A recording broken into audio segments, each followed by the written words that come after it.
আজকে আমরা ক্লাস 10-এর একটা প্রবন্ধ পড়ব।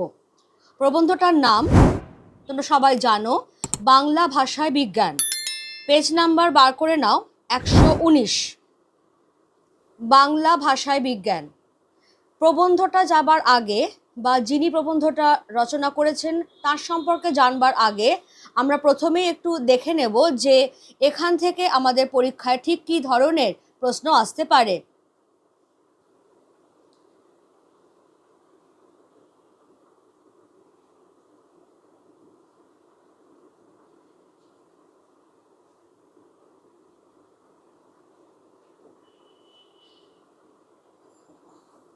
কবিতা বা গল্পের মতোই প্রবন্ধ থেকেও কিন্তু আমাদের 4 ধরনের কোয়েশ্চেন আসবে। একটা হচ্ছে এমসিকিউ, নেক্সট এসএকিউ, দেন শর্ট আনসার টাইপ কোয়েশ্চেন্স, আর লাস্টলি হচ্ছে ব্রড কোয়েশ্চেন্স। এমসিকিউ আর এসএকিউ যেগুলো, সেগুলো সবকটাই 1 মার্কস করে থাকবে। সংক্ষিপ্ত উত্তরধর্মী প্রশ্ন সেগুলো 3 নম্বর করে। এবার তুমি সেখান থেকে 1+2 বা 1+1+1 এরকমভাবে ভেঙে ভেঙেও পাবে। ব্রড কোয়েশ্চেন্সের মার্কস থাকবে একটা 5 করে, একটা ফ্ল্যাট 5 মার্কসেরও পেলে, বা 1+4, 2+3 এরকমভাবে ভেঙে ভেঙেও পেলে। এবার এমসিকিউ এসএকিউকে ফুল মার্কস তোলা কিন্তু খুব সহজ, কারণ একদম সঠিকভাবে ঠিকভাবে খুঁটিয়ে যদি আমরা টেক্সটটা পড়ি তাহলে কিন্তু এমসিকিউ এসিকিউ থেকে ফুল মার্কস অনায়াসে উঠে আসবে। আর যেহেতু বাংলা ভাষায় বিজ্ঞান সম্পূর্ণ তথ্যভিত্তিক একটা প্রবন্ধ, সেজন্য তুমি যদি খুব ভালো করে খুঁটিয়ে পড়ো তাহলে সেখানে তুমি short answer type questions, broad কোয়েশ্চেন্সও কিন্তু ফুল মার্কস তুলতে পারবে। ফলে এই জায়গাগুলোকে হাতছাড়া করা কখনোই উচিত হবে না। এবারে একটু যেটা আমি বলে রাখি সেটা হচ্ছে যে প্রবন্ধ বলতে কি বোঝায়। প্রবন্ধ জিনিসটা কি? প্রবন্ধ অর্থাৎ প্রকৃষ্ট রূপে বন্ধ।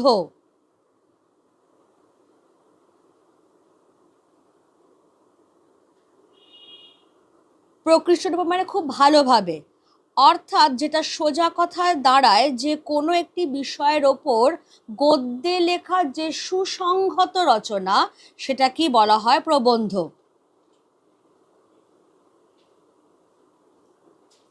কোনো একটি বিষয়ের উপর গদ্যে রচিত সুসংহত রচনা, সেটাকেই বলা হচ্ছে প্রবন্ধ।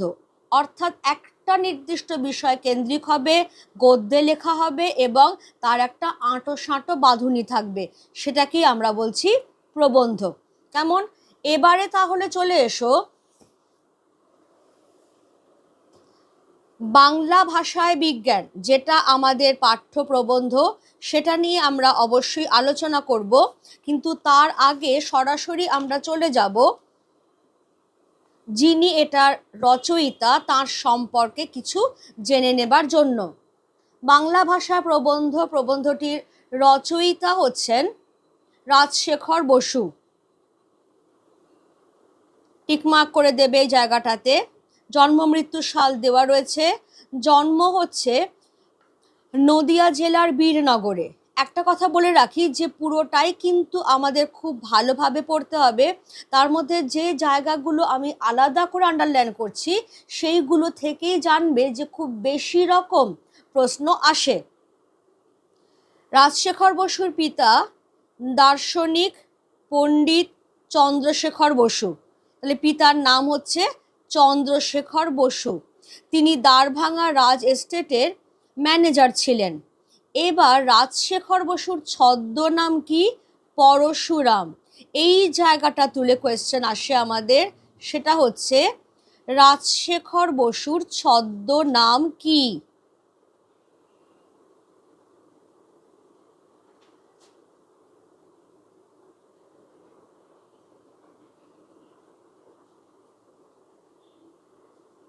রাজশেখর বসুর ছদ্মনাম কি?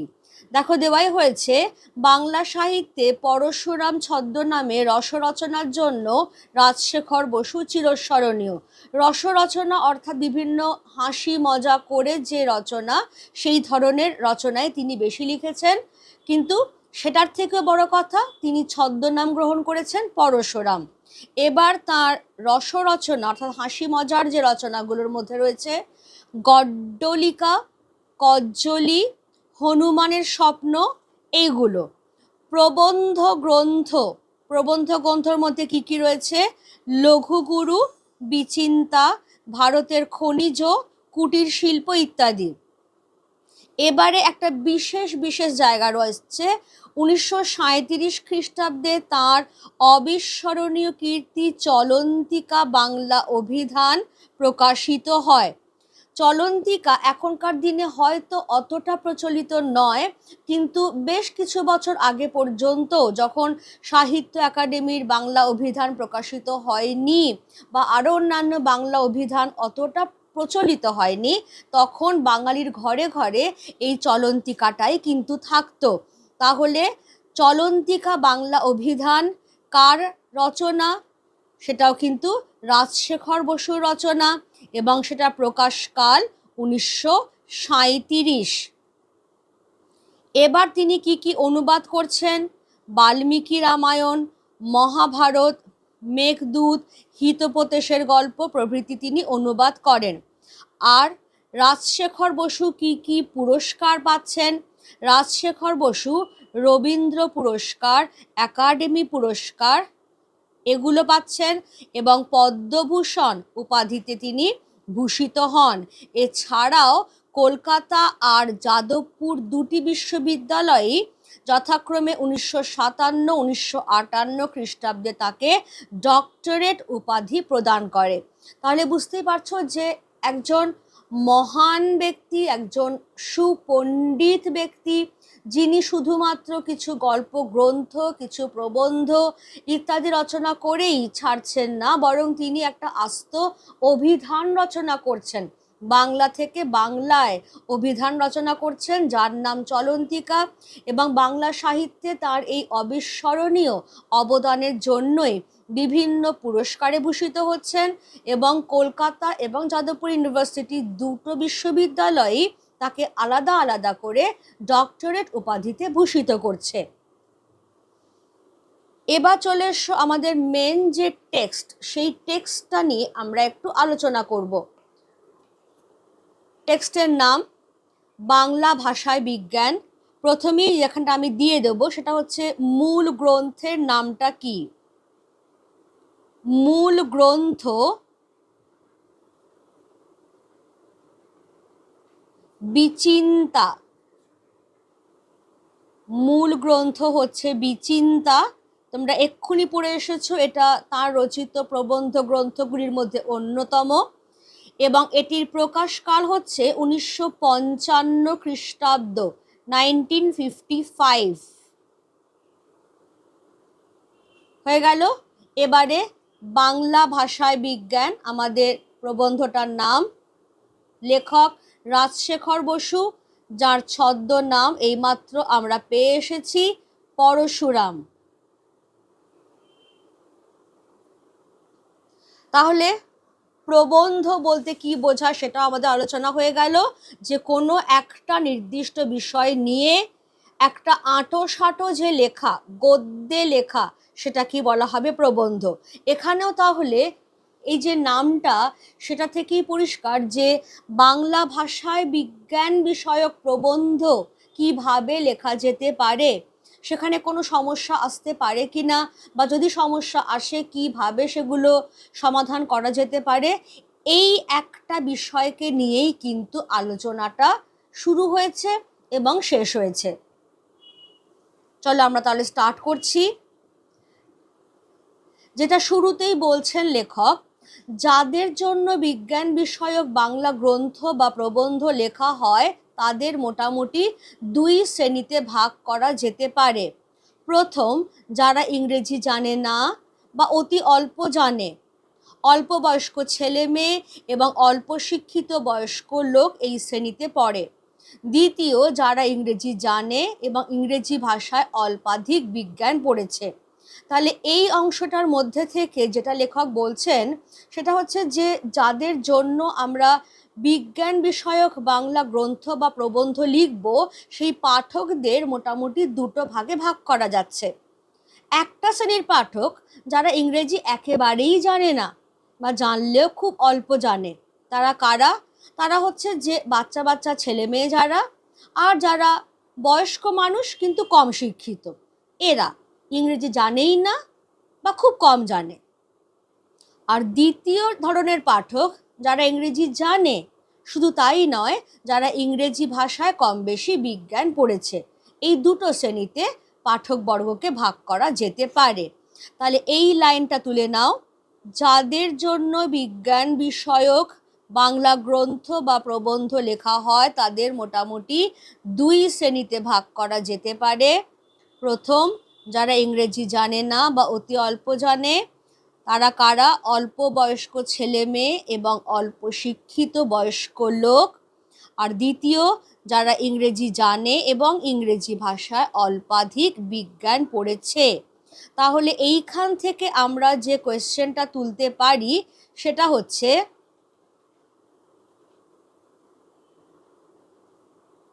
এইখানটায় আমি একটু স্টার বসালাম, সেই স্টারটাকে আমি এইখানটাতে একটু পুট করব, এই জায়গাটায়। যাদের জন্য বিজ্ঞান বিষয়ক বাংলা প্রবন্ধ লেখা হয় তাদের কটি শ্রেণীতে ভাগ করা হয় ও কি কি?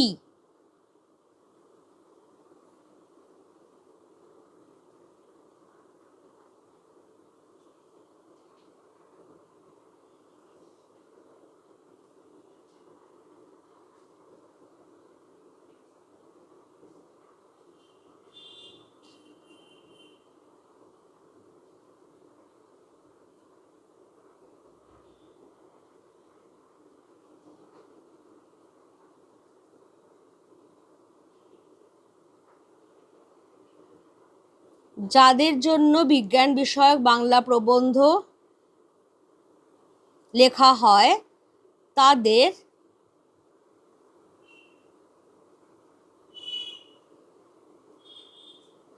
কটি শ্রেণীতে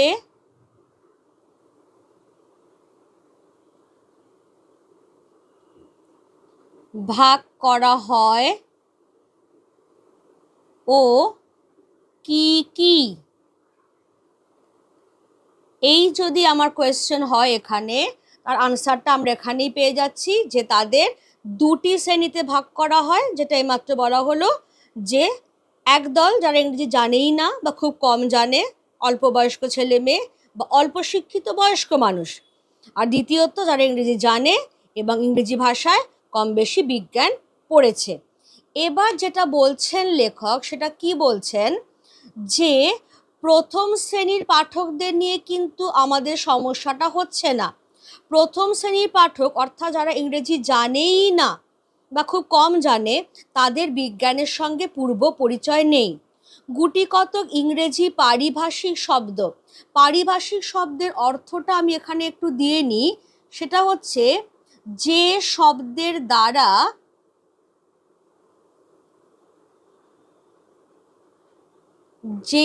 শব্দের দ্বারা কোনো বিষয়ের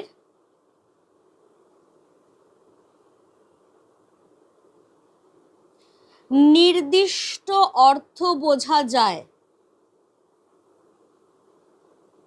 নির্দিষ্ট অর্থ বোঝা যায়।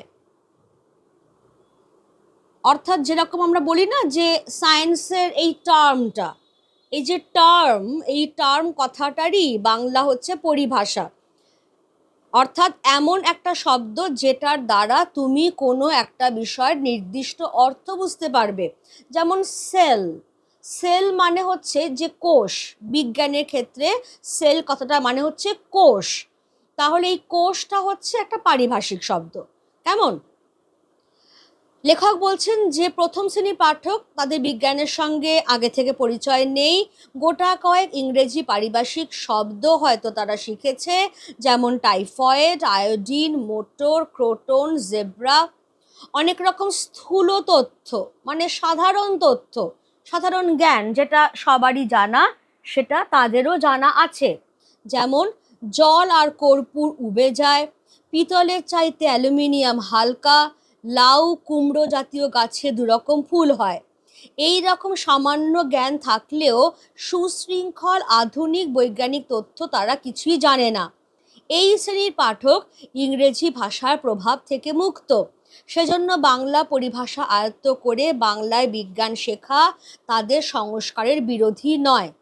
ছেলেবেলায় আমাকে ব্রহ্মমোহন মল্লিকের বাংলা জ্যামিতি পড়তে হয়েছিল। এক নির্দিষ্ট সীমাবিশিষ্ট সরলরেখার উপর এক সমবাহু ত্রিভুজ অঙ্কিত করিতে হইবে। এর মানে বুঝতে বাধা হয়নি, কারণ ভাষাগত বিরোধী সংস্কার ছিল না। কিন্তু যারা ইংরেজি জিওমেট্রি পড়েছে তাদের কাছে উক্ত প্রতিজ্ঞা বাক্যটি সুশ্রাব্য ঠেকবে না, তার মানেও স্পষ্ট হবে না। যে লোক আজন্ম ইজার পড়েছে তার পক্ষে হঠাৎ ধুতি পরা অভ্যাস করা একটু শক্ত। আমাদের সরকার ক্রমে ক্রমে রাজকার্যে দেশি পরিভাষা চালাচ্ছেন, তাতে অনেকে মুশকিলে পড়েছেন, কারণ তাদের নূতন করে শিখতে হচ্ছে। এই জায়গাটার মধ্যে কি বলা হলো দেখো, এখান থেকে এই পর্যন্ত কথা হচ্ছে প্রথম শ্রেণীর পাঠকদের নিয়ে। প্রথম শ্রেণীর পাঠকরা ইংরেজি জানে না বা খুব কম জানে, যার ফলে এদের যেটা হয়েছে বিজ্ঞানের সঙ্গে আগে থেকে কোনো ভালো মতো পরিচয় নেই। তারা সামান্য কিছু স্থূল তথ্য জানে, যেমন জল আর কর্পূর উবে যায়। কর্পূর তোমরা সবাই জানো সাদা রঙের সুগন্ধি পদার্থ, পুজো ইত্যাদিতে কাজে লাগে। তুমি যদি এমনি খোলা হাওয়ায় রেখে দাও কিছুক্ষণ বাদে কিন্তু তুমি কর্পূরটার আর কোনো চিহ্ন দেখতে পাবে না, উবে যাবে। তেমনি খুব গরমকালে তুমি যদি অল্প একটা পাত্রে একটু জল রাখো, দেখবে জলটা পুরো শুকিয়ে গেছে। ফলে এই যে জল আর কর্পূর এরা উবে যায়। পিতলের থেকে অ্যালুমিনিয়াম যে হালকা, লাউ কুমড়ো এই জাতীয় গাছের যে দুরকম ফুল হয়, একটা পুরুষ ফুল একটা স্ত্রী ফুল, এই রকম স্থূল তথ্য সাধারণ জ্ঞান ওদের আছে। কিছু কিছু কিছু কিছু টার্ম, কিছু কিছু পারিভাষিক শব্দ ওরা জানে, যেমন মোটর, যেমন জেব্রা, যেমন টাইফয়েড জাতীয় যে অসুখটার কথা, খুব জ্বর, পেটে ব্যথা, মাথা ব্যথা এগুলো হয়, এইগুলো জানে। কিন্তু এই সামান্য কিছু স্থূল তথ্য, সামান্য কিছু পারিভাষিক শব্দ ছাড়া যে একটা সুশৃঙ্খল আধুনিক বিজ্ঞান সম্পর্কে এদের আইডিয়া নেই।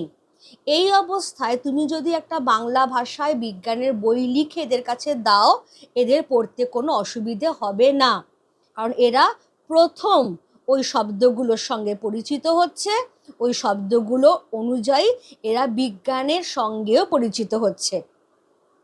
যেমন লেখক তার নিজের উদাহরণ দিয়ে বোঝাচ্ছেন যে ছেলেবেলায় তাকে ব্রহ্মমোহন মল্লিকের লেখা বাংলায় জ্যামিতি পড়তে হয়েছিল, যেখানে একটা জায়গায় একটা ইনস্ট্রাকশন দেওয়া ছিল যে একটা নির্দিষ্ট সীমা বিশিষ্ট সরল রেখার ওপর, অর্থাৎ ধরো বলে দেওয়া হলো যে 2.5 সেন্টিমিটার বা 3 সেন্টিমিটার, এরকম একটা নির্দিষ্ট সীমা বিশিষ্ট সরল রেখার ওপর তোমাকে একটা সমবাহু ত্রিভুজ আঁকতে হবে। এই নির্দেশটা বুঝতে লেখকের কোনো সমস্যা হয়নি, কারণ ছোটবেলা থেকে তারা বাংলাতেই সমস্ত পড়াশোনা করে এসেছেন, সেখানে ভাষাগত কোনো বাধা এসে পৌঁছয়নি। এবার সমস্যাটা হচ্ছে দ্বিতীয় শ্রেণীর পাঠককে নিয়ে। তারা তো ইংরেজি জানে এবং তারা ইংরেজি ভাষায় অল্প বেশি বিজ্ঞান পড়েছে। এবার যারা ইংরেজিতে জিওমেট্রি পড়েছে তাদের কাছে কিন্তু এই যে উক্ত প্রতিজ্ঞা বাক্যটি, এটা কি বলা হচ্ছে, উক্ত প্রতিজ্ঞা বাক্য, অর্থাৎ বলে দেওয়া যে ইনস্ট্রাকশন, এটা এরা চট করে বুঝতে পারবে না, কারণ সেক্ষেত্রে ভাষাগত একটা সংস্কার, একটা বাধা এসে দাঁড়াবে। যেমন ধরো একজন ইংলিশ মিডিয়ামের স্টুডেন্ট, সে ছোটবেলা থেকেই সমস্ত কিছু ইংলিশেই পড়েছে, ইতিহাসও পড়েছে, অঙ্কও পড়েছে, জিওমেট্রিও পড়েছে। এবার তার কাছে আমি হঠাৎ যদি বাংলাতে এই পার্টিকুলার লাইনটা তুলে দিই, সে কিচ্ছু বুঝবে না, বেচারা হাঁ করে চুপ করে বসে থাকবে। আর একজন, সে ধরো জন্মাবধি বাংলাতেই পড়ে আসছে সব কিছু, ইংরেজি সে জানেই না, আর বিজ্ঞান সে কম বেশি টুকটাক জানে, তার ক্ষেত্রে কিন্তু এই লাইনটা বুঝতে বাধা হবে না, কারণ সেক্ষেত্রে ভাষাটা তার চেনা। আগে তো আমি ভাষাটাকে চিনব, তারপরে তো আমি বিষয়টাতে যাব। ইংরেজিতে যে পড়াশোনা করছে তার কাছে ভাষাটাই হয়ে দাঁড়াচ্ছে সমস্যার, যখনই তাকে বাংলায় কিছু পড়তে হচ্ছে। আগে তো সে ভাষাটা বুঝবে, তারপরে সে বিষয়টাকে বোঝবার চেষ্টা করবে। এবার কেন এই প্রসঙ্গটা এলো? লেখক বলছেন যে আমাদের সরকার, তারা ক্রমে ক্রমে কি করছেন, রাজকার্যে অর্থাৎ সরকারি কাজে দেশি পরিভাষা চালাচ্ছেন। অর্থাৎ বাংলার সরকার হলে সরকারি কাজে বাংলা পারিভাষিক শব্দ ব্যবহৃত হচ্ছে, তাতে অনেকেই মুশকিলে পড়ে যাচ্ছেন, কারণ ওই শব্দগুলো তারা বাংলাতে হয়তো চেনেন না, ইংরেজিতে বললে চট করে বুঝতে পারবেন। কেমন? যেমন ধরো ব্যাংকের কাজে আমি যদি বলি যে ফিক্সড ডিপোজিট, চট করে বুঝতে পারবেন, কিন্তু আমি যদি বলি যে দীর্ঘমেয়াদী বিনিয়োগ বা স্বল্প মেয়াদী বিনিয়োগ বা স্বল্প পুঁজি, এই ধরনের কথাগুলো বললে তারা একটু মুশকিলে পড়ে যাচ্ছেন, কারণ তাদেরকে নতুন করে শিখতে হচ্ছে। ঠিক আছে, এই প্রসঙ্গে একটা ছোট্ট এক্সাম্পল নিচ্ছেন, যে লোক আজন্ম ইজার পড়েছে তার পক্ষে হঠাৎ ধুতি পরা অভ্যাস করা তো একটু শক্ত। ইজার মানে হচ্ছে, তুমি এখনকার দিনের 3/4 যে প্যান্টগুলোকে বুঝবে, অর্থাৎ বারমুডার থেকে একটু বড়, হাঁটু ছাড়িয়ে একটু নেমেছে, এই রকম দিনের। আগেকার দিনের মানুষ, এই ধরো 70-80 দশকের মানুষ, এরা বিশেষ করে ইজের পড়তেন, ছোটবেলায় ইজের পড়তেন। ইজারের চলতি কথা হচ্ছে ইজের। তাহলে বলা হচ্ছে যে যে মানুষটা জন্ম থেকেই ইজের পরে অভ্যস্ত, তাকে তুমি যদি একটা ধুতি ধরিয়ে দিয়ে বলো ধুতিটাকে পরা অভ্যেস করো, তাহলে তো তার একটু কষ্ট হবেই।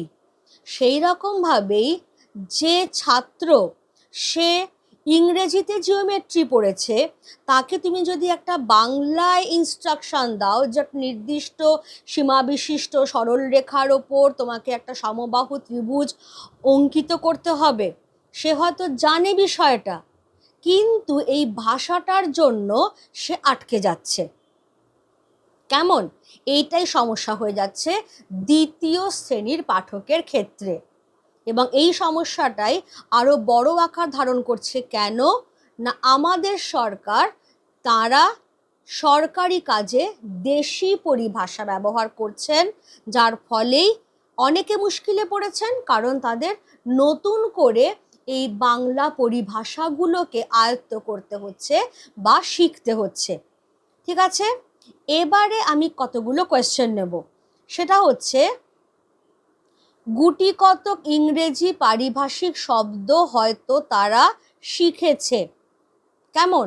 এই লাইনটা তুললেই আমি কোয়েশ্চেন নেব।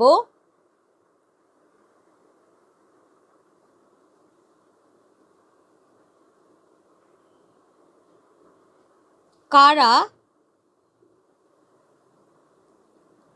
কি কি পারিভাষিক শব্দ শিখেছে? কেমন? তাহলে কারা? প্রথম শ্রেণীর পাঠক, যারা ইংরেজি জানে না বা অতি অল্প জানে, তারা যে গুটি কয়েক ইংরেজি পারিভাষিক শব্দ রয়েছে সেগুলো শিখেছে, যেমন typhoid, iodine, motor, croton, zebra. তোমার এই কোয়েশ্চেনের আনসার শেষ হয়ে গেল। অনেক রকম স্থূল তথ্য তাদের জানা আছে, এইটাকে যদি আমরা নিই, অনেক রকম স্থূল তথ্য তাদের জানা থাকতে পারে। কি কি তথ্য তাদের জানা থাকতে পারে। এইগুলো একদম, যে তুমি যেটা বললাম যে টেক্সট বেসড কোয়েশ্চেন, সেজন্য বইটা ভালো করে পড়লেই তুমি উত্তর করতে পারবে।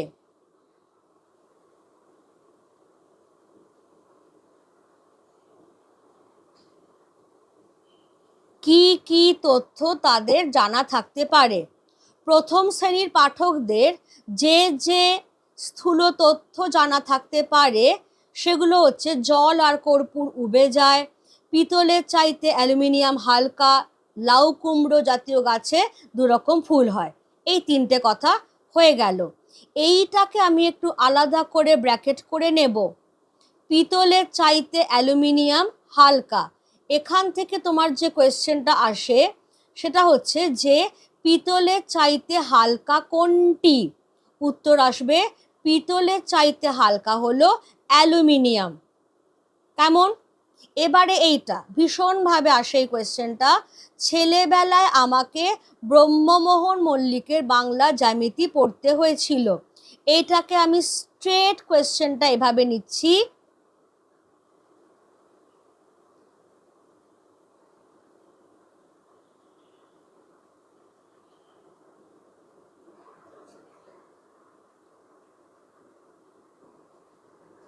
ছেলেবেলায় লেখককে কার লেখা জ্যামিতি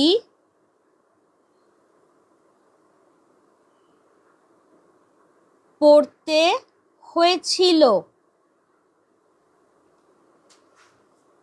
কার লেখা জ্যামিতি পড়তে হয়েছিল? তুমি আনসার করবে ছেলেবেলায় লেখক রাজশেখর বসুকে ব্রহ্মমোহন মল্লিকের লেখা বাংলা জ্যামিতি পড়তে হয়েছিল। ঠিক আছে? আচ্ছা, এবারে যেটা তাতে অনেকে মুশকিলে পড়েছেন, এই লাইনটা তুলে কোয়েশ্চেনটা আসে, কারা কেন মুশকিলে পড়েছেন? কারা কেন মুশকিলে পড়েছেন?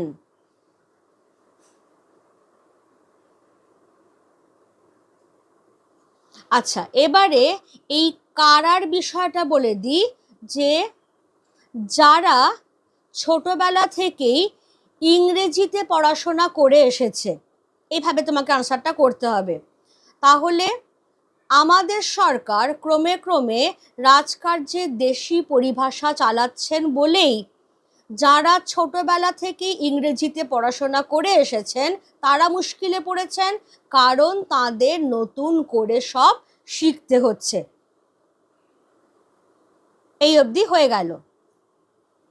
এবারে চলে এসো পরের পেজে। কি বলা হচ্ছে দেখো, পূর্বোক্ত প্রথম শ্রেণীর পাঠক যখন বাংলায় বিজ্ঞান শেখে তখন ভাষার জন্য তার বাধা হয় না, শুধু বিষয়টি যত্ন করে বুঝতে হয়। পাশ্চাত্য দেশের শিক্ষার্থীর চেয়ে তাকে বেশি চেষ্টা করতে হয় না। কিন্তু দ্বিতীয় শ্রেণীর পাঠক যখন বাংলা ভাষায় লেখা বৈজ্ঞানিক সন্দর্ভ কথাটার অর্থ হচ্ছে বিজ্ঞান বিষয়ক বাংলা প্রবন্ধ।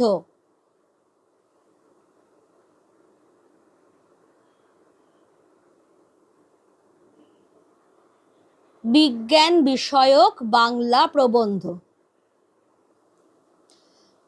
বৈজ্ঞানিক সন্দর্ভ পড়ে তখন তাকে পূর্ব সংস্কার দমন করে, অর্থাৎ ইংরেজির প্রতি অতিরিক্ত পক্ষপাত বর্জন করে প্রীতির সহিত মাতৃভাষার পদ্ধতি আয়ত্ত করতে হয়।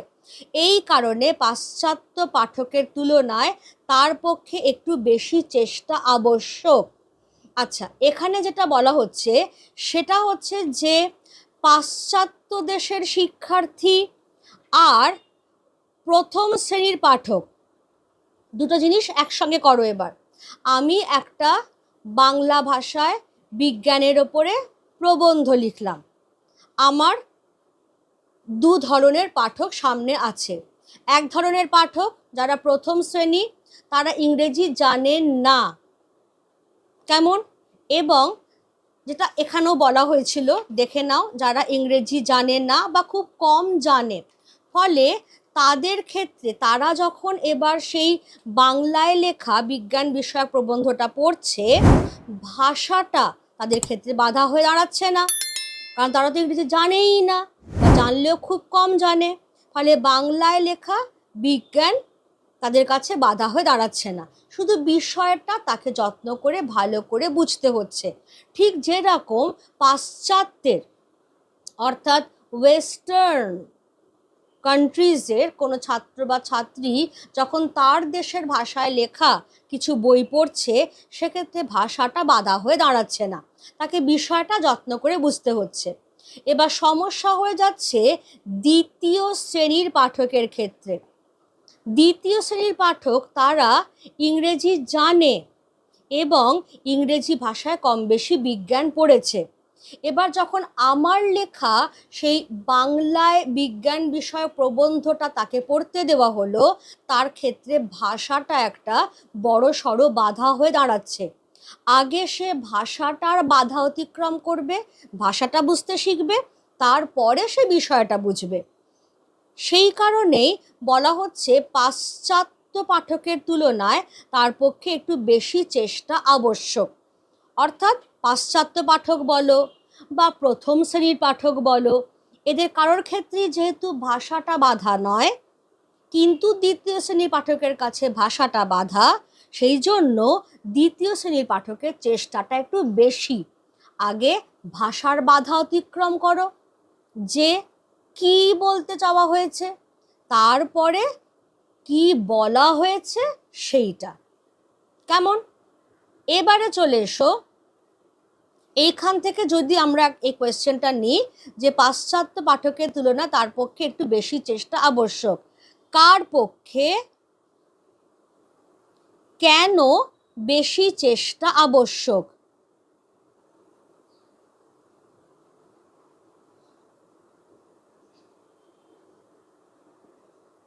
কার পক্ষে কেন বেশি চেষ্টা আবশ্যক? তোমার আনসার কি হবে? যাদের জন্য বিজ্ঞান বিষয়ক বাংলা প্রবন্ধ লেখা হয়, তাদের মধ্যে দ্বিতীয় শ্রেণীর পাঠকের পক্ষে একটু বেশি চেষ্টা আবশ্যক, কারণ তাকে আগে বাংলা ভাষাটা বুঝতে হবে, তারপর বিজ্ঞান বিষয়টি বোঝবার চেষ্টা করতে হবে। এবারে লেখক কি বলছেন? বাংলা ভাষায় বিজ্ঞান চর্চায় এখনো নানা রকম বাধা আছে, এটাই তোমার এই প্রবন্ধের কি লাইন। এইখান থেকে যে কোয়েশ্চেনটা ভীষণভাবে আসে, ব্রড কোয়েশ্চেন অতি অবশ্যই, ছোট ছোট করে আমরা সেটাকে ভাগ করে নেব যে বাধাগুলি কি কি।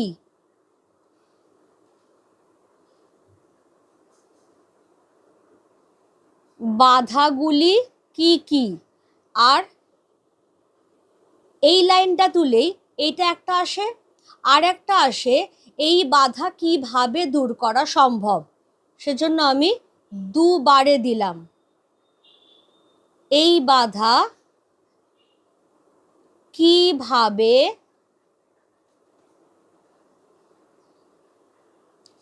দূর করা সম্ভব।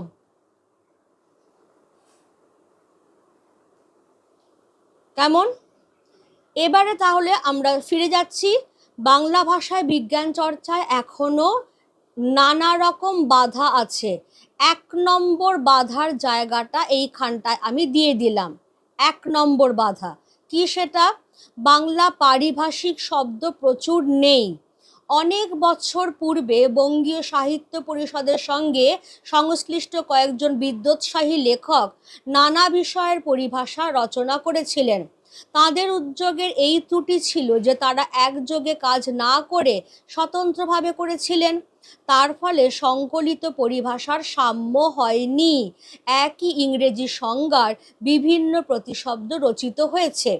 1936 সালে কলিকাতা বিশ্ববিদ্যালয় যে পরিভাষা সমিতি নিযুক্ত করেছিলেন, তাতে বিভিন্ন বিজ্ঞানের অধ্যাপক, ভাষাতত্ত্বজ্ঞ, সংস্কৃতজ্ঞ পণ্ডিত এবং কয়েকজন লেখক একযোগে কাজ করেছিলেন। তার ফলে তাদের চেষ্টা অধিকতর সফল হয়েছে। কেমন? তাহলে এইটুকুর মধ্যে যেটা বলা হলো যে বাংলা ভাষায় যে আমি বিজ্ঞান চর্চা করব, বিজ্ঞানের বইপত্র ইত্যাদি লিখব, রচনা করব, তাতে অনেক রকম বাধা রয়েছে। প্রথম বাধাটা হচ্ছে যে বাংলায় প্রচুর পরিমাণে পারিভাষিক শব্দ নেই। এবার অনেক বছর আগে একটা চেষ্টা করা হয়েছিল বঙ্গীয় সাহিত্য পরিষদের পক্ষ থেকে। তারা বাংলা পারিভাষিক শব্দ রচনার চেষ্টা করেছিলেন। বিদ্যোৎসাহী লেখক তারা এই কাজের সঙ্গে যুক্ত ছিলেন, কিন্তু তাদের এই চেষ্টাটা সফল হয়নি। কেন সফল হয়নি? কারণ তারা একসঙ্গে মিলে বসে কাজটা করেননি, তারা আলাদা আলাদা কাজটা করেছেন, যার ফলে একই ইংরেজি সংজ্ঞার অনেক রকম বাংলা পরিভাষা তৈরি হয়েছে। এবার কোনটা নেব? একজন লেখক বলছেন এইটা যথোপযুক্ত, আরেকজন লেখক বলছেন এটা তার থেকে বেশি উপযুক্ত, ফলে একটা অসাম্য তৈরি হয়ে গেছে। সেই উদ্যোগটা সফল হয়নি। এবার 1936 সালে কলকাতা বিশ্ববিদ্যালয় একটা পরিভাষা সমিতি নিযুক্ত করলেন। তাতে কাদের কাদের তারা ইনক্লুড করলেন? বিজ্ঞানের অধ্যাপক রাখলেন, যারা ভাষাতত্ত্বজ্ঞ, ভাষা নিয়ে চর্চা করেন তাদেরকে রাখলেন, সংস্কৃত বিষয়ে অভিজ্ঞ পণ্ডিতকে রাখলেন, কয়েকজন লেখক তাদেরকে রাখলেন। তাদেরকে একসঙ্গে নিয়ে তারা একটা কমিটি তৈরি করে দিলেন যে এবার তোমরা পরিভাষা রচনার কাজটা করো। এবার এই কমিটির কাজটা অনেক দূর পর্যন্ত সফল হলো এই কারণেই, কারণ তারা একসঙ্গে মিলে বসে কাজটা করেছেন পারস্পরিক আলাপ আলোচনার মাধ্যমে। তেমন এবার তাহলে এই লাইনটা থেকে, এই যে 1936 সালে কলকাতা বিশ্ববিদ্যালয় যে পরিভাষা সমিতি নিযুক্ত করেছিলেন, এখান থেকে আমার প্রথম যে কোয়েশ্চেনটা যাবে সেটা হচ্ছে কলকাতা বিশ্ববিদ্যালয়ের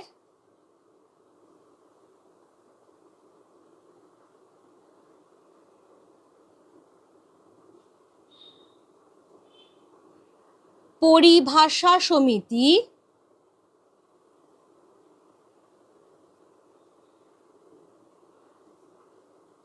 কত সালে গঠিত হয়? কত সালে গঠিত হয়? তাহলে উত্তর হবে কলিকাতা বিশ্ববিদ্যালয়ের পরিভাষা সমিতি 1936 সালে গঠিত হয়। এবার বলা হচ্ছে তাদের চেষ্টা, এই জায়গাটা দেখো, তাদের চেষ্টা অধিকতর সফল হয়েছে। কাদের চেষ্টা? কেন অধিকতর সফল হয়েছে?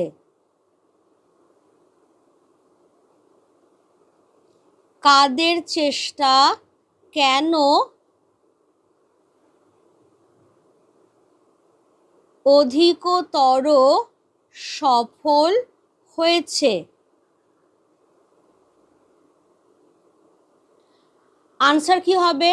1936 সালে কলকাতা বিশ্ববিদ্যালয় যে পরিভাষা সমিতি নিযুক্ত করেছিলেন তাদের চেষ্টা অধিকতর সফল হয়েছে, কারণ সেখানে বিভিন্ন বিজ্ঞানের অধ্যাপক, ভাষাতত্ত্বজ্ঞ, সংস্কৃতজ্ঞ পণ্ডিত এবং লেখক একসঙ্গে মিলে বাংলা পরিভাষা রচনার কাজ করেছিলেন। হয়ে গেল আনসার। এবার এই পরিভাষা সংক্রান্তই আরও কিছু কথা লেখক বলছেন। তার মানে এই পয়েন্ট 1টাই চলছে কিন্তু এখানে কন্টিনিউটি পার্টে। পরিভাষা রচনা একজনের কাজ নয়, সমবেতভাবে না করলে নানা ত্রুটি হতে পারে। কলিকাতা বিশ্ববিদ্যালয়ের সংকলন খুব বড় নয়, আরও শব্দের প্রয়োজন আছে এবং তার জন্য উপযুক্ত ব্যবস্থা করা আবশ্যক। কিন্তু দরকার মতন বাংলা শব্দ পাওয়া না গেলেও বৈজ্ঞানিক রচনা চলতে পারে। লেখক কি বলছেন?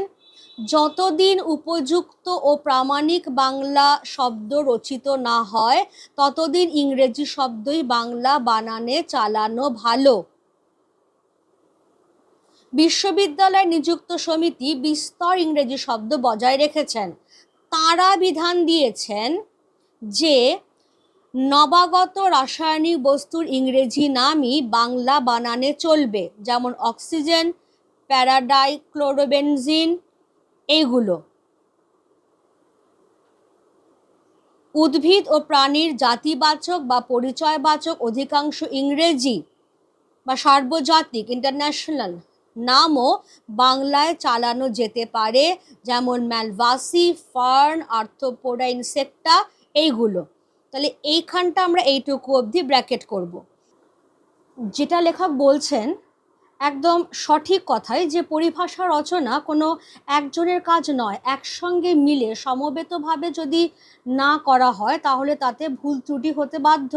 ঠিক যে জিনিসটা হয়েছিল বঙ্গীয় সাহিত্য পরিষদের সঙ্গে, কিন্তু কলকাতা বিশ্ববিদ্যালয় যেহেতু একসঙ্গে মিলে সবাইকে নিয়ে বৈজ্ঞানিক, ভাষাতত্ত্বজ্ঞ, সংস্কৃতজ্ঞ, পণ্ডিত, লেখক সবাইকে নিয়ে যেহেতু কাজটা করেছিলেন, সেই জন্যেই তাদের প্রয়াসটা অনেক বেশি সফল হয়েছে। কিন্তু এখানেও একটা কথা, কলকাতা বিশ্ববিদ্যালয়ের যে পরিভাষা সংকলন সেটা খুব বড় নয়, আরও শব্দের প্রয়োজন আছে। কিন্তু যতদিন না সকল শব্দের পরিভাষা রচিত হচ্ছে ততদিন কি বাংলা ভাষায় বৈজ্ঞানিক প্রবন্ধ রচনা বন্ধ থাকবে? একদমই নয়। যেটা রাজশেখর বসু বলছেন, আমি এখানটা একটা স্টার চিহ্ন বসাচ্ছি, রাজশেখর বসু কি বলছেন, যতদিন উপযুক্ত প্রামাণিক বাংলা শব্দ রচিত না হয় ততদিন ইংরেজি শব্দই বাংলা বানানে চালানো ভালো। তাহলে এইখানে আমি স্টারটাকে বসাচ্ছি, কোয়েশ্চেনটা নিচ্ছি, যতদিন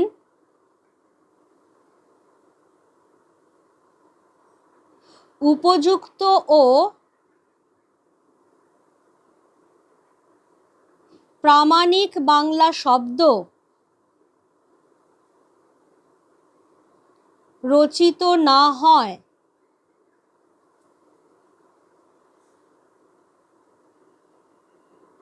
ততদিন লেখক কি করতে বলছেন?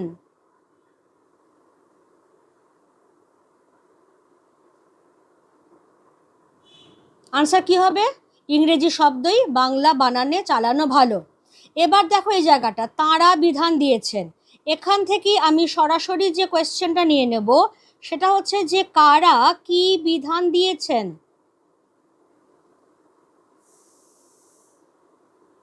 কারা কি বিধান দিয়েছেন? কলকাতা বিশ্ববিদ্যালয়ের নিযুক্ত পরিভাষা সমিতি বিধান দিয়েছেন নবাগত রাসায়নিক বস্তুর ইংরেজি নামই বাংলা বানানে চলবে, যেমন অক্সিজেন, প্যারাডাইক্লোরোবেনজিন ইত্যাদি। ব্যাস, তোমার আনসার এখানেই শেষ হয়ে গেল। এবারে চলে এসো আমাদের 2 নম্বর বাধার ক্ষেত্রে। 1 নম্বর বাধা পরিভাষা সংক্রান্ত, পরিভাষা নিয়ে আরও কথা আমরা পরে পাবো। এবার 2 নম্বর বাধা, পাশ্চাত্য দেশের তুলনায় এদেশের জনসাধারণের বৈজ্ঞানিক জ্ঞান নগণ্য। এই কথাটার মানে হচ্ছে সামান্য বা খুব কম। প্রাথমিক বিজ্ঞানের সঙ্গে কিঞ্চিত পরিচয় না থাকলেও কোনো বৈজ্ঞানিক সন্দর্ভ বোঝা কঠিন। ইউরোপ আমেরিকায় পপুলার সায়েন্স লেখা সুসাধ্য এবং সাধারণে তা সহজেই বোঝে, কিন্তু আমাদের দেশের বর্তমান অবস্থা তেমন নয়। বয়স্কদের জন্য যা লেখা হয় তাও প্রাথমিক বিজ্ঞানের মতন গোড়া থেকে না লিখলে বোধগম্য হয় না। জনসাধারণের জন্য যারা বাংলায় বিজ্ঞান লেখেন তারা এই বিষয়ে অবহিত না হলে তাদের লেখা জনপ্রিয় হবে না। অবশ্য কালক্রমে এদেশে বিজ্ঞান শিক্ষার বিস্তার হলে এই অসুবিধা দূর হবে, তখন বৈজ্ঞানিক সাহিত্য রচনা সুসাধ্য হবে। এখানে যে পয়েন্টটার কথা বলা হচ্ছে সেটা ওয়েস্টার্ন কান্ট্রিজের সঙ্গে আমাদের দেশের তুলনা। পাশ্চাত্য দেশের সাধারণ মানুষের কিছুটা হলেও বৈজ্ঞানিক জ্ঞান আছে, কিন্তু তাদের তুলনায় আমাদের দেশের সাধারণ মানুষের বৈজ্ঞানিক জ্ঞান খুব সামান্য, প্রায় নেই বললেই চলে। এরকম অবস্থায় আমি যদি সাধারণ মানুষের জন্য বাংলায় কোনো বৈজ্ঞানিক প্রবন্ধ লিখতে চাই তাহলে বয়স্কদের জন্য লিখলেও আমাকে একদম গোড়া থেকেই লিখতে হবে, কারণ তা না হলে তারা সেটা বুঝতে পারবেন না। তবে হ্যাঁ, পরবর্তীকালে যখন এদেশেও ধীরে ধীরে বিজ্ঞান শিক্ষার বিস্তার হবে, তখন বৈজ্ঞানিক সাহিত্য রচনা সুসাধ্য হবে। কেমন? তাহলে এই জায়গাটায় আমরা যেটা করছি সেটা হচ্ছে যে ইউরোপ আমেরিকায় পপুলার সায়েন্স লেখা সুসাধ্য এবং সাধারণে তা সহজেই বোঝে। এখান থেকে আমরা কোয়েশ্চেনটা নেব যে কোথায় পপুলার সায়েন্স লেখা, কোথায় পপুলার সায়েন্স লেখা সুসাধ্য? তোমার আনসার হবে ইউরোপ আমেরিকায় পপুলার সায়েন্স লেখা সুসাধ্য। আর যদি বলা হয় কেন, বলবে কারণ সেখানে সাধারণ মানুষের বৈজ্ঞানিক জ্ঞান যথেষ্ট পরিমাণেই আছে। এবারে এই লাইনটা, তখন বৈজ্ঞানিক সাহিত্য রচনা সুসাধ্য হবে। কখন বৈজ্ঞানিক সাহিত্য রচনা সুসাধ্য হবে?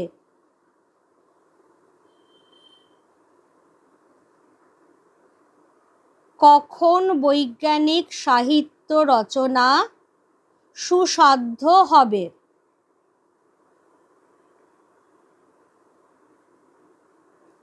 সেটা আনসার হচ্ছে এটা যে কালক্রমে যখন আমাদের দেশে বিজ্ঞান শিক্ষার বিস্তার হবে, তখন বৈজ্ঞানিক সাহিত্য রচনা সুসাধ্য হবে। হয়ে গেল। এবারে 3 নম্বর বাধাতে আসা যাক। 3 নম্বর বাধাতে কি বলছেন? বিজ্ঞান আলোচনার জন্য যে রচনা পদ্ধতি আবশ্যক তা অনেক লেখক এখনো আয়ত্ত করতে পারেননি। অনেক জায়গাতেই তাদের ভাষা আড়ষ্ট এবং ইংরেজির আক্ষরিক অনুবাদ হয়ে পড়ে। এই দোষ থেকে মুক্ত না হলে বাংলা বৈজ্ঞানিক সাহিত্য সুপ্রতিষ্ঠিত হবে না। অনেক লেখক মনে করেন ইংরেজি শব্দের যে অর্থব্যাপ্তি বা কনোটেশন, বাংলা প্রতিশব্দেরও ঠিক তাই হওয়া চাই। এজন্য অনেক সময় তারা অদ্ভুত অদ্ভুত শব্দ প্রয়োগ করেন। ইংরেজি সেন্সিটিভ শব্দ নানা অর্থে চলে, যেমন sensitive person, wound, plant, balance, photographic paper ইত্যাদি। বাংলায় অর্থভেদে বিভিন্ন শব্দ প্রয়োগ করাই উচিত। যেমন সেন্সিটিভ পারসন হলে অভিমানী, উন্ডের হলে ব্যথাপ্রবণ, উত্তেজি, সুবেদী, সুগ্রাহী এরকম। সেন্সিটাইজড পেপারের অনুবাদ স্পর্শকাতর কাগজ অতি উৎকট, কিন্তু তাও কেউ কেউ লিখে থাকেন। সুগ্রাহী কাগজ লিখলে ঠিক হয়। তাহলে বাংলায় বৈজ্ঞানিক প্রবন্ধ রচনার 3 নম্বর বাধাটা হচ্ছে যারা লিখছেন তারাই কিভাবে লিখতে হয় সেই রচনা পদ্ধতিটা এখনো ঠিকমতো আয়ত্ত করে উঠতে পারেননি, যার ফলে তাদের ভাষা অনেক জায়গায় খুব আড়ষ্ট হয়ে যাচ্ছে এবং ইংরেজির একেবারে হুবহু অনুবাদ হয়ে যাচ্ছে। কিন্তু ইংরেজির আক্ষরিক অনুবাদ কখনোই বাংলা রচনা পদ্ধতিকে সমর্থন করে না। তোমাকে সেখানে বাংলা রচনা পদ্ধতিটাকে গ্রহণ করতে হবে। লেখক যেটা বলছেন, এই দোষ থেকে মুক্ত না হলে বাংলা বৈজ্ঞানিক সাহিত্য সুপ্রতিষ্ঠিত হবে না। এইখান থেকে আমরা চট করে কোয়েশ্চেনটা নিয়ে নেব, সেটা হলো কোন দোষের কথা এখানে বলা হয়েছে?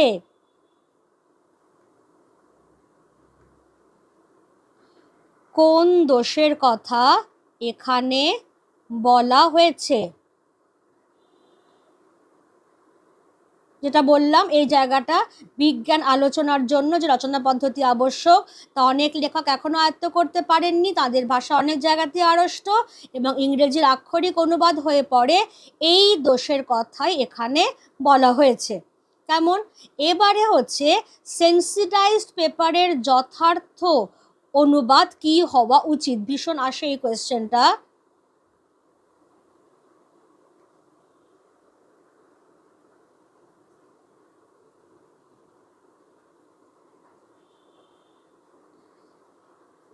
সেন্সিটাইজড পেপারের যথার্থ বাংলা অনুবাদ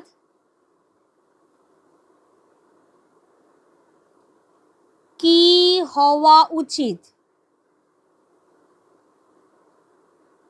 আনসার হবে সেন্সিটাইজড পেপারের যথার্থ বাংলা অনুবাদ হলো সুগ্রাহী কাগজ। আরেকটা জিনিস তোমার কাছে চাইবে, সেটা হচ্ছে অর্থব্যাপ্তি বা কনোটেশন।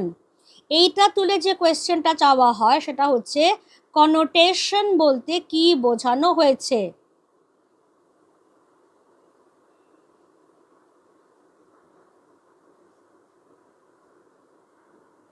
কনোটেশন বলতে কি বোঝানো হয়েছে? কনোটেশন বলতে ইংরেজি শব্দের যে অর্থব্যাপ্তি তাকে বোঝানো হয়েছে। তাহলে 3 নম্বর বাধাটা অবধি আমাদের পড়া হলো। এবারে চলে এসো এর পরে কি বলছেন লেখক।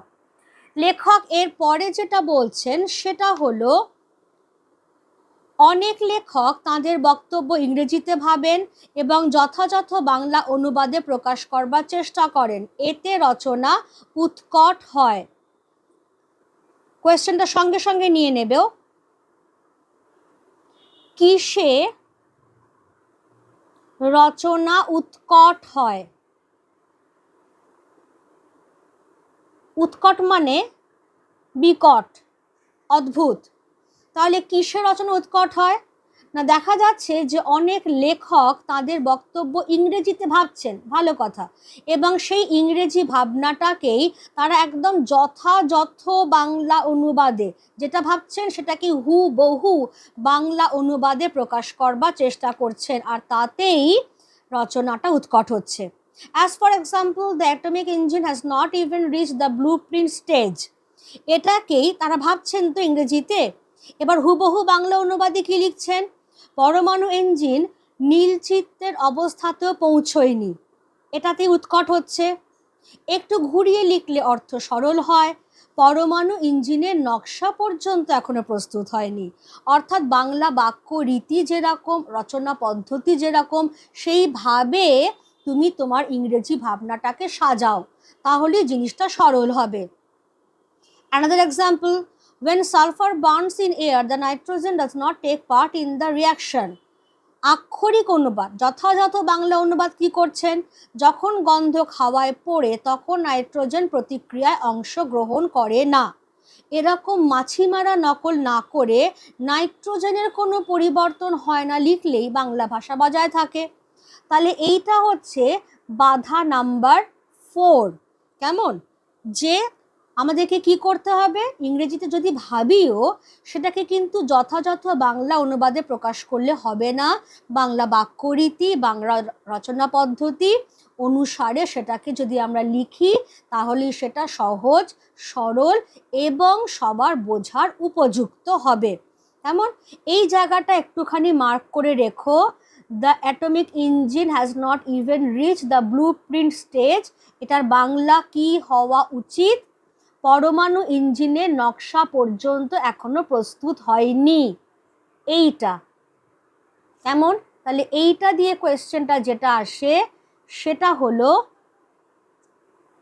এর বাংলা অনুবাদ কি হওয়া উচিত?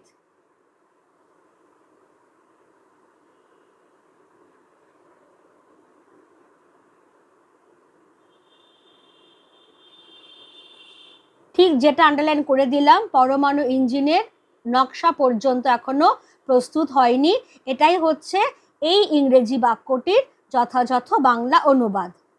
নেক্সট চলে এসো, আমি এর আগেই বলেছিলাম যে পয়েন্ট নাম্বার 1 যেটা আমাদের পরিভাষা সংক্রান্ত, সেই নিয়ে পরেও লেখক কথা বলবেন।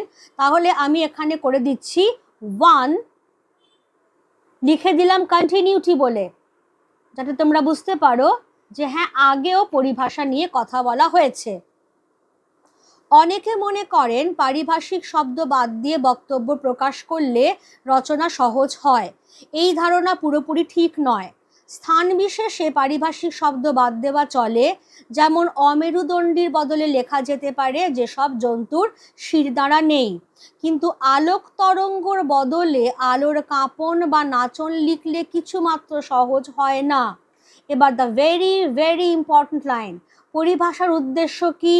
ভাষার সংক্ষেপ এবং অর্থ সুনির্দিষ্ট করা। যদি বারবার কোনো বিষয়ের বর্ণনা দিতে হয় তবে অনর্থক কথা বেড়ে যায়, তাতে পাঠকের অসুবিধা হয়। সাধারণের জন্য যে বৈজ্ঞানিক সন্দর্ভ লেখা হয় তাতে অল্প পরিচিত পারিভাষিক শব্দের প্রথমবার প্রয়োগের সময় তার ব্যাখ্যা এবং স্থলবিশেষে ইংরেজি নাম দেওয়া আবশ্যক, কিন্তু পরে শুধু বাংলা পারিভাষিক শব্দটি দিলেই চলে। তাহলে এইটুকুর মধ্যে কি বলা হলো, যে অনেকে ভাবছেন যে পরিভাষার সংখ্যা কম, ঠিকমতো পরিভাষা আমাদের হাতে এখনো নেই, তার থেকে এক কাজ করো, পরিভাষা বাদ দিয়েই রচনা লেখো, বক্তব্য প্রকাশ করো, তাতে অনেক সহজ হবে। কিন্তু এই ধারণাটাও পুরোপুরি ঠিক নয়, কারণ কোনো কোনো জায়গায় তুমি পারিভাষিক শব্দ বাদ দিতে পারো। যেমন অমেরুদণ্ডী, এটা একটা পারিভাষিক শব্দ, এর বদলে তুমি দিতেই পারো যেসব জন্তু শির দ্বারা নেই। কিন্তু তুমি যদি এখন বলো যে ধরো লাইট ওয়েভ, তার পরিভাষা হচ্ছে আলোক তরঙ্গ, সেটাই তোমাকে ইউজ করতে হবে। তুমি তার বদলে যদি বলো আলোর কাঁপন বা আলোর নাচন, তাহলে কিন্তু কোনো অর্থই বোঝা যাবে না। কারণ পরিভাষার উদ্দেশ্য কি না, ভাষাটাকে সংক্ষিপ্ত করা এবং তার অর্থটাকে একদম সুনির্দিষ্ট করা। যে লাইট ওয়েভ মানে হচ্ছে আলোক তরঙ্গই, ঠিক আছে? সাউন্ড ওয়েভ যেরকম শব্দ তরঙ্গ, এর বদলে তুমি অন্য কিছু ব্যবহার করতে পারবে না। আর ওই যে পরিভাষার বদলে যদি আমরা অনেক বড় করে লিখি তাহলে ভাষার সংক্ষেপটাও হয় না। সেই জন্য এইখান থেকে যে কোয়েশ্চেনটা আমাদের আসে সেটা হলো পরিভাষার উদ্দেশ্য কি। ভীষণ রকম ইম্পর্ট্যান্ট একটা কোয়েশ্চেন। পরিভাষার উদ্দেশ্য কি? পরিভাষার উদ্দেশ্য হচ্ছে ভাষার সংক্ষেপ করা এবং অর্থ সুনির্দিষ্ট করা। এবার যদি বারবার তোমাকে কোনো একটা বিষয়ের বর্ণনা দিতে হয়, তুমি কি করবে? প্রথমবার সেই পারিভাষিক শব্দটা প্রয়োগ করবে এবং প্রয়োজন হলে তার ইংরেজি যে নাম সেটাও দেবে। প্রথমবার দিয়ে নিলে তার পরের বার থেকে সেই পারিভাষিক শব্দগুলোই তুমি ব্যবহার করতে করতে যাবে, তাহলেই আর পাঠকের পক্ষে বুঝতে অসুবিধা হবে না। ধরো অমেরুদণ্ডী, একবার লিখলে তার ব্যাখ্যাটা দিয়ে দিলে এবং সেটার অ্যাকচুয়াল যে ইংরেজি টার্মটা ছিল সেটা দিয়ে নিলে, তারপরের বার শুধু অমেরুদণ্ডী লিখলেই যথেষ্ট, তখন কিন্তু আর বারবার ব্যাখ্যাটা দেওয়ার দরকার হচ্ছে না। কেমন? এবারে চলে এসো আমাদের বাধা নাম্বার 5। আমাদের আলংকারিকগণ শব্দের ত্রিবিধ কথা বলেছেন, অভিধা, লক্ষণা, ব্যঞ্জনা। প্রথমটি শুধু আভিধানিক অর্থ প্রকাশ করে, যেমন দেশ বলতে ভারত ইত্যাদি অথবা কোনো জায়গা। কিন্তু দেশের লজ্জা এখানে লক্ষণীয়, তার মানে এখানে অর্থটা হচ্ছে লক্ষণা। দেশের অর্থ মানে হচ্ছে দেশবাসীর। অরণ্যের আবিধানিক অর্থ বন, কিন্তু অরণ্যে রোদন বললে ব্যঞ্জনার অর্থ হয় নিষ্ফল খেদ।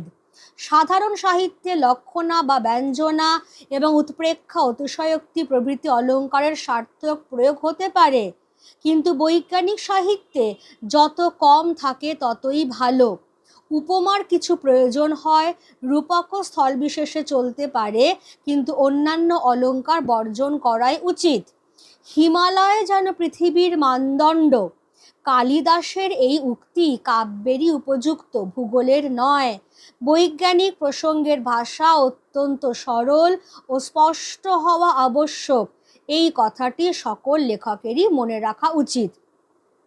তাহলে এখানে লেখক অলঙ্কারের প্রসঙ্গে আসছেন, যে আমাদের সাহিত্যে 3 রকম প্রধান কথা ব্যবহৃত হয়ে থাকে, শব্দের ত্রিবিধ কথা। কি কি? একটা হচ্ছে অভিধা, অর্থাৎ যেখানে শব্দের যে আক্ষরিক অর্থটাকেই ধরা হয়, যেমন ভারতবর্ষ একটি দেশ, এখানে দেশ মানে একটা জায়গায় বোঝাচ্ছি আমি।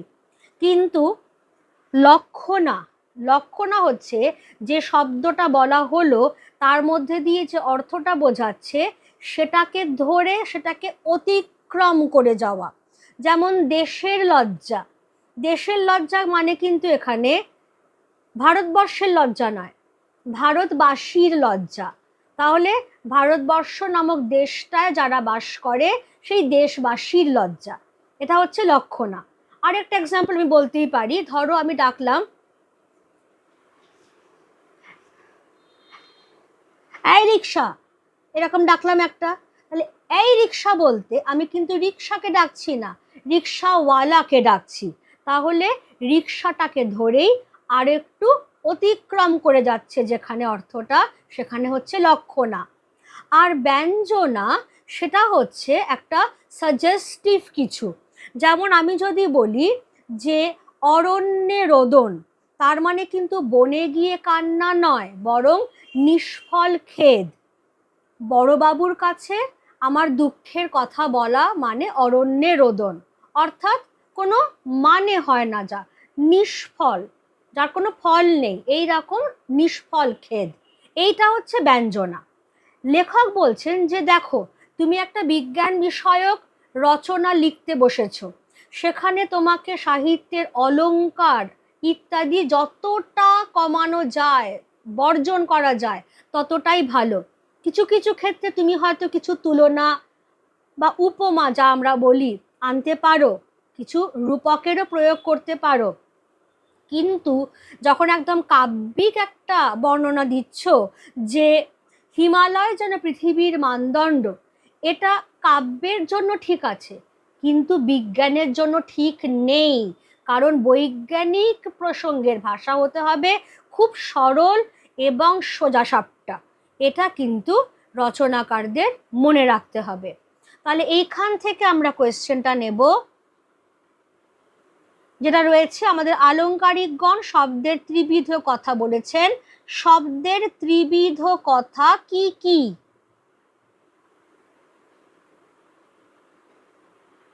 শব্দের ত্রিবিধ কথা কি কি? অভিধা, লক্ষণা, ব্যঞ্জনা। হয়ে গেল। এবারে অরণ্যে রোদন বলতে কি বোঝায়? নিষ্ফল খেদ। তাহলে এইখান থেকে কোয়েশ্চেনটা নিয়ে নাও, সেটা হচ্ছে অরণ্যে রোদন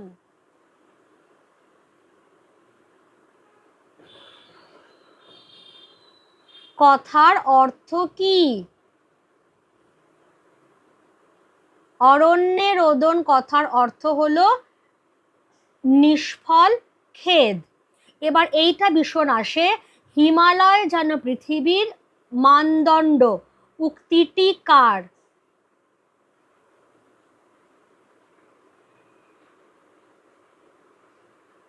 উক্তিটি কার? ভীষণ ভীষণভাবে এটা এমসিকিউতে এসএকিউতে আসে।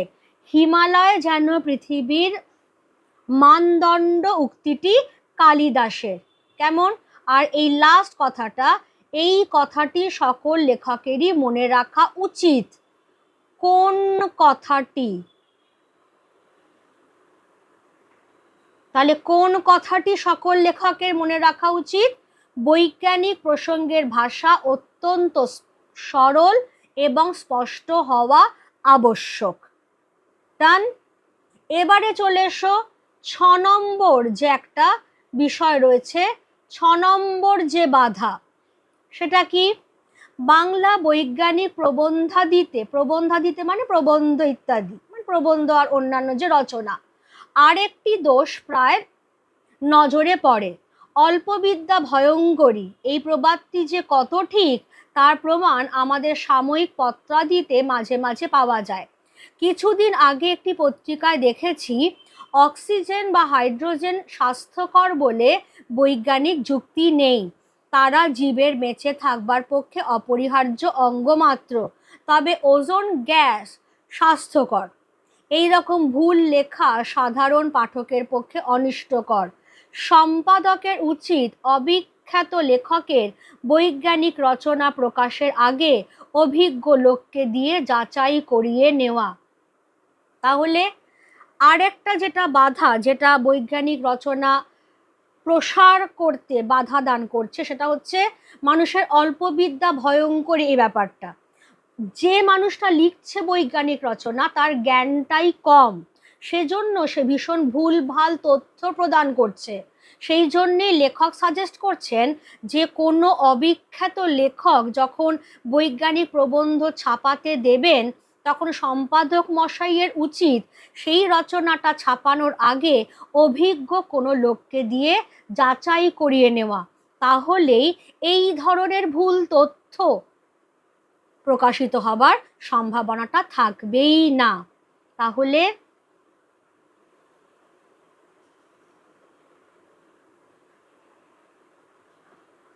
ভুল তথ্য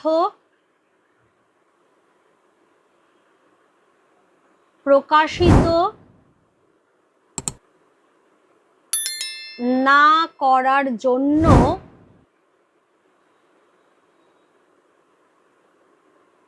কি করা উচিত?